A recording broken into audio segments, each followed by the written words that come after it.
My name is Mehmet, and today I'm going to be demonstrating an elementary linguistics game. Before you begin the game, make sure you have all the materials necessary. You should have a demand sheet, a score sheet guide, a score sheet itself, 23 cubes, a flub cube, a timer, a game mat, and this master sheet where you write down the demands and the designation for the judges. Although you have this master sheet, I recommend each player to also write the demands themselves as well, just to have it for themselves and if there's a mistake. So at the beginning of the game, the players choose a color and each player gets a cube of that color to roll. The player who rolls closest to A gets the first turn. For this example, let's just say that player A rolled the closest to A, and then now they get to be the first player.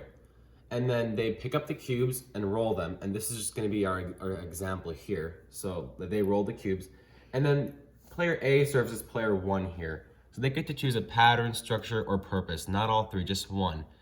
Let's say that player A wanted to do simple, so they'd choose a simple structure. And then you'd have to write simple as a designation. Since it's a designation, it does not count as a demands cube. When you're placing demands, you gotta use a green or a black cube, but this first one doesn't count, so you just leave it as it is. So now it's player 2's turn, which in this example is player B. Player B can choose, and remember, it moves clockwise. Player B can choose any of these parts of speech that your word is gonna have to be in your sentence. So let's just say in this example that player B chooses noun. So they'd have to move the demand cube onto the mat, and then they write noun. So now it's player C's turn, and they're playing as the third player here, player 3.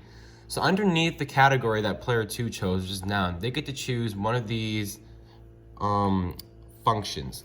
So player C here is going to choose subject. So your noun's going to have to be the subject of the sentence. So now that player 3 chose subject as the function, player 3 would have to move a green or black cube onto the demand section and then write subject there. And notice how there's 2 demands here and then there's 2 cubes. Make sure there's always like that corresponding number. Now that the initial stage of the game has been completed, like player 1, 2, and 3 have made their initial choices there, the players are going to start calling demands from this section of the demand sheet. Most notably up here, these are the most popular ones. Keep yourself aware and always have a word ready by looking at the cubes, because if you don't have a word ready, anybody can call impossible. Even after like this third demand here, there's not a word from the mat, like there's been nothing called as wild, somebody can call never or impossible. So make sure you have a word in a sentence like prepared at all times, like write it down, draft it so that you have a backup just in case. So now it's back to player A's turn. Player A is gonna move a demand cube, black or green. And remember, you don't have to move all the green and black cubes onto the demands. They can also go onto the regular letter section too. Just be aware of that. So they're gonna call yellow wild. So the yellow color cubes are now wild, meaning they can represent any letter designation that you'd like. So now player B is gonna move this and call double consonant, meaning your word in your sentence has to have 2 of the same consonant next to each other. So now it's player C's turn. Player C is just going to move this C, the letter C, onto the letter section. So here's what you can notice here is that you don't have to keep making demands, but here's what I'd recommend when you're playing Ling. Always try to play demands while there are demand cubes left, because then you can call demands and you can kind of control the game by like restricting the others and like kind of like pushing it your way, making demands that you want.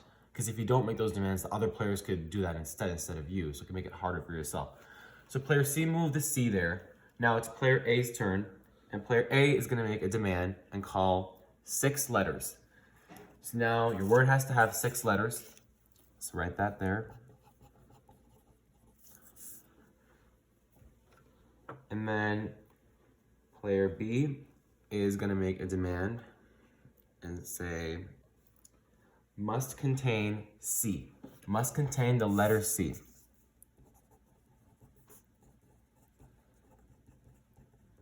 So here's a tip when you're calling must contain.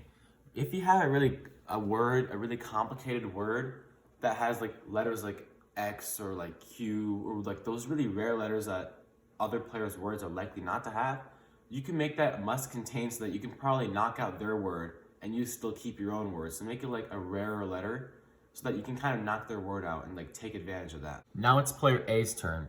Player A is gonna move the green V and call the demand must not contain A. So you need to write that here. Not contain. And so for the tip that I gave with must contain, it's kind of like the opposite for must not contain. You want to make your must not contain a really common word letter like a vowel, because like a lot of people's solutions might have that vowel and then they might get like knocked out, whereas your word doesn't have it. So now it's player B's turn.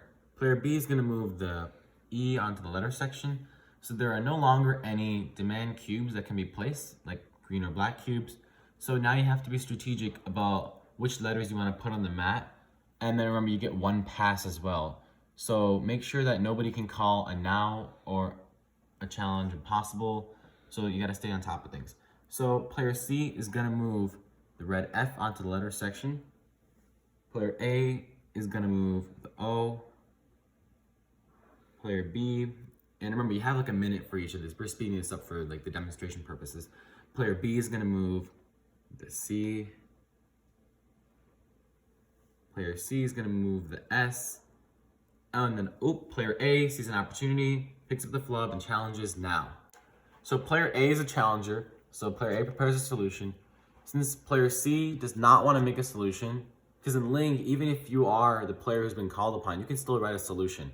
And then player B has option to either join player C or join player A and write a solution. And in this case, player B is going to join player A and write a solution. So player A's solution is after time's up, this is soccer is my favorite sport. Period at the end, proper punctuation, SOCCE, and then you can use one cube from the resources.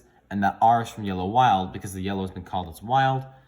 And check with the demands. It's a subject of the sentence, soccer is my favorite sport. Has a little consonant, has two C's, is 6 letters long, has a C, and doesn't have an A. This solution is correct. So now for player B's solution. Player B has I like soccer. You can immediately see that something's wrong with this one. Soccer is not the subject of the sentence. So this would actually be wrong right away. You don't even have to check the cubes, because if there's even one thing wrong with the solution, the whole thing's wrong. And since player C did not write anything and player A had a correct solution, player A would get 6 points, player B would get 2, and player C would get 2. So player A won the round. So on the score sheet here, for this first round, A has 2, A has 6, B has 2, C has 2. Thank you for watching this video on elementary linguistics demonstration. If you want to be the first to receive new content, please subscribe. And if you have a question or have a video request, please comment below. And if you like the video, please like. Have a great day.